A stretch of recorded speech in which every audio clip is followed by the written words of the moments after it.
Aujourd'hui, découvrez une dimension profonde de la grâce de Dieu, une grâce qui élève, qui restaure et qui ouvre des portes inattendues dans la vie de ceux qui lui sont fidèles. À cela, nous allons prier dans le nom de Jésus-Christ de Nazareth, la grâce élevée de Dieu. Dans le livre de Jérémie, chapitre 40, le verset 9, 18, il est écrit: Voici, j'ai établi en ce jour sur tout le pays comme une ville forte, une colonne de fer et un mur d'airain contre les rois de Juda, contre les chefs, contre les sacrificateurs et contre le peuple du pays. Ils te feront la guerre, mais ils ne te vaincront pas, car je suis avec toi pour te délivrer, dit l'Éternel. Je me souviens de ton amour lorsque tu étais jeune, de ton affection lorsque tu étais fiancé, quand tu me suivais au désert dans une terre inculte. Israël était consacré à l'Éternel et il était les prémices de son revenu. Tout ce qui en mangeait se rendait coupable et le malheur fondait sur eux, dit l'Éternel des armées. Cela veut dire que ceux qui ont de grandes destinées, vie qui vient de Dieu, n'ont pas la vie facile. Mais quelles que soient les circonstances, Dieu nous aidera. Il vient à notre secours. C'est ce message porte à notre connaissance pour nous fortifier au nom de Jésus-Christ de Nazareth. Alors, cela veut dire qu'une ville forte, une colonne de fer, symbolise quoi? Quoique Jérémie fut un jeune homme sensible, Dieu a renforcé son caractère avec du fer spirituel. Et c'est ainsi qu'il a pu devenir le plus fort, le plus brave, le plus hardi, de tout. Et les prophètes, Dieu peut nous utiliser bien au-delà de notre caractère et de nos capacités naturelles. Cela veut dire que les temps, ce que Dieu nous fortifie spirituellement. Alors, ils te feront la guerre. Symbolise que Jérémie a été averti que les rois de Juda, les responsables officiels, les prêtres et même le peuple se tourneraient contre lui et contre le message qu'il avait été appelé à proclamer. Alléluia. Mais le prophète était encouragé à parler avec audace et à rester ferme dans ses convictions, car Dieu avait promis d'être avec lui et l'avait assuré que ses ennemis ne les vaincront pas. Les ennemis seront exterminés. Alléluia. Alors, Dieu se tient toujours aux côtés de ses fidèles serviteurs qui annoncent la vérité à ceux qui ont délaissé sa parole et se sont conformés au monde. Aujourd'hui, les sabotages qui nous font la vérité qui est en nous, que Dieu nous a donnée, cette vérité va éclater et le monde des ténèbres serait brisé. Au lieu qu'on adore la lune et autres, nous allons adorer l'étoile brillante du matin qui est Jésus-Christ de Nazareth. Je me souviens de ton amour. Au début de son histoire, le peuple de Dieu se confièrent en lui avec un profond attachement. Les relations étaient si intimes que la nation était considérée comme l'épouse du Seigneur. Alléluia. Et le verset, on peut voir ça dans le verset, dans le verset, dans le chapitre verset 4, chapitre 4, verset 5 de Jérémie. Alors, pour s'éloigner de moi, malgré la fidélité de Dieu, Israël s'était détourné de lui. Dieu a conduit les enfants d'Israël. Il s'est battu, il a utilisé un homme, il a donné l'onction, Dieu qui est puissant. Il a ordonné à son esprit d'aller, de pouvoir la grande de l'onction à son serviteur Moïse, sur lequel Dieu a conduit les enfants d'Israël, malgré qu'il les donne de la nourriture, les mannes tombaient du ciel, tout cela. Mais ils se sont détournés de Dieu. Aujourd'hui, le mal qui nous arrive, sur lequel on se dit que Dieu, tu es où en ce moment? Il est là, c'est dans la détresse que Dieu se dit, je suis présent. Même le Fils unique de Dieu, qui s'est sacrifié à la croix, Jésus-Christ de Nazareth, il a eu de terreur quand Satan a dit de transformer de cailloux en pain. Et il a résisté, il a dit de la monter dans le montagne, il a dit, il faut tomber, Dieu ordonnera son esprit de te prendre. Oh. Il a encore mené en haut de montagne, il a dit, regarde, si tu me sais, je te donne tout cela. Jésus a dit, mied. Aujourd'hui, quelles que soient les circonstances, des choses horribles qui nous arrivent, nous allons dire mied au monde. Alléluia. Bien vrai que tout ce que nous avons, est-ce que c'est la maladie? Est-ce que c'est les démons qui nous entourent? Est-ce que nous sommes dans de terribles problèmes? Dieu va avoir un regard personnel à notre volonté.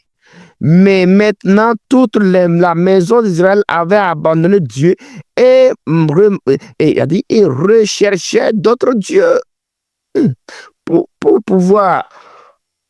Et on dit, les sacrificateurs étaient tellement insensibles à la présence et à la puissance de Dieu qu'ils n'avaient même pas remarqué qu'il les avait quittés. Il ne s'était jamais demandé pourquoi la présence et la bénédiction du Seigneur ne se trouvaient plus en Israël. Aujourd'hui, les responsables spirituels devraient s'inquiéter sérieusement lorsque la présence de Dieu et les manifestations du Saint-Esprit ne sont plus d'actualité au sein de leur assemblée. Le vrai serviteur de Dieu se demande toujours où est l'Éternel. Dans les circonstances données, Job a cherché la face de Dieu, il a dit où est l'Éternel. Jésus, même le Fils de Dieu, avant quand on l'a pendu, il a fixé le regard au ciel, il a dit Eli, Eli, Sabatani. Aujourd'hui, Dieu va venir à nos secours. La mort précoce, l'échec, tout cela, tout ce que le diable nous a mis aujourd'hui, nous allons le contre-rendre au dos. Dieu va venir au secours pour nous guérir de toute maladie. Alléluia. Les prophètes ont prophétisé par Baal.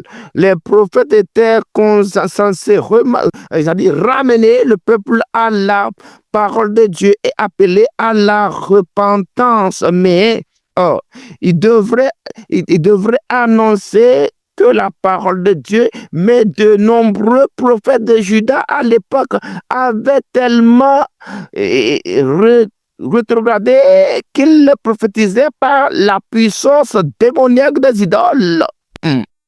C'est ce que se passe aujourd'hui. Si les pasteurs et les responsables prêchent les idées humanitaires, humanistes plutôt, humanistes, c'est-à-dire que l'on rencontre dans la psychologie moderne, la philosophie et la théologie libérale, plutôt que la parole de Dieu.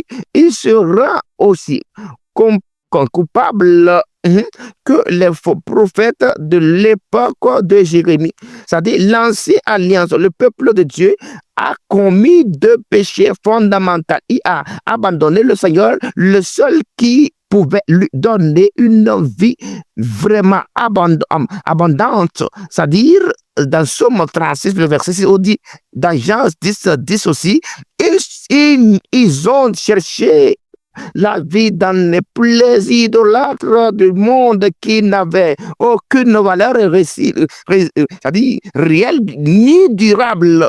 Ce faisant, ils ont perdu de vue leur but et leur destinée en tant que peuple rattaché, c'est-à-dire racheté, c'est-à-dire le peuple racheté, le peuple récupéré, ne se trouve que dans une relation personnelle et consacrée à Dieu à travers Jésus-Christ. Alors, cela symbolise quoi? La méchanceté des sentiments qu'Allah assaillera. Le péché entraîne souvent son propre sentiment à travers. Lorsque les croyants abandonnent le Seigneur, ils renoncent à la perte, à la protection et à la bénédiction de Dieu et se rendent ainsi vulnérables à des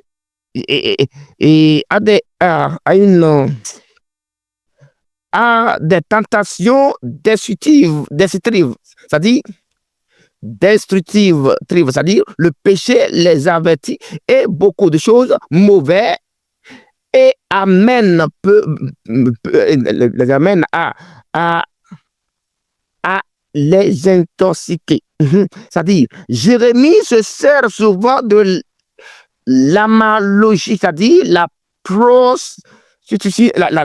une prostituée qui est coupable d'immoralité et d'adultère pour illustrer la profondeur de l'infidélité de Judas envers Dieu et son époux. Le Nouveau Testament utilise une métaphore semblable lorsqu'il dépeint l'Église comme l'époux de Christ dans 2 Corinthiens 11, le verset 2. Alors, Éphésiens 5 aussi, verset 5. Les croyants de la nouvelle alliance doivent, eux, mais eux aussi, veiller à rester fidèles à leur Seigneur et à ne pas l'abandonner pour d'autres amants. Alléluia. Dieu, il contrôle les faits réels. Alléluia. C'est pourquoi Dieu avait donné accès aux serviteurs de Dieu d'avant pour qu'ils ne font pas des horribles problèmes, qu'ils n'engendrent pas de terreur, les facilitant par leur royauté de serviteurs, de prophètes, pour faire des horribles problèmes de tuerie, pour s'engendrer des capacités qui ne doivent pas s'en servir. Alors, cela veut dire que nous allons réfléchir par rapport à ça. Alléluia. Dieu va nous aider par rapport à ça. Parce que mon peuple m'a oublié. Jérémie révèle ici le chagrin intense de Dieu à cause de l'infidélité de son peuple. Il avait commis l'impensable en oubliant celui dans le désert. Tu t'es prostitué. Pourquoi ça? Le fait que Judas se trouve vers d'autres dieux est équivalent à un adultère spirituel envers le Seigneur.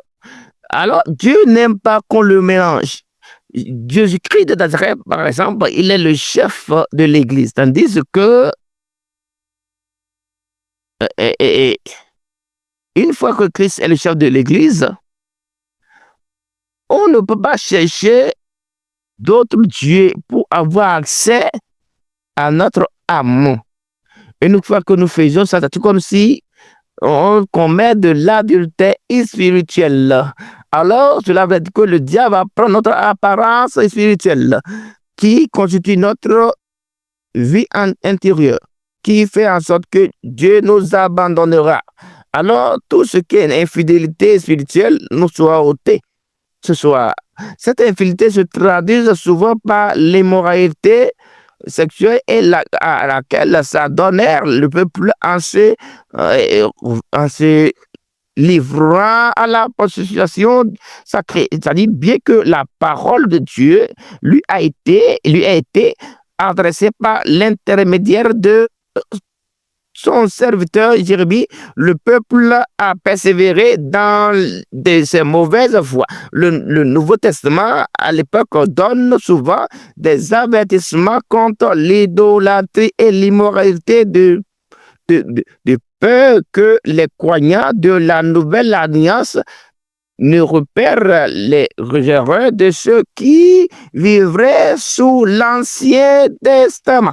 Dans 1 Corinthiens, le chapitre 6, le verset 9. C'est au nom de Jésus-Christ de Nazareth, on a prié. Amen. Marchez désormais sous la grâce élevée de Dieu. Il ne vous oublie pas. Il vous prépare pour une élévation divine qui surprendra même vos ennemis.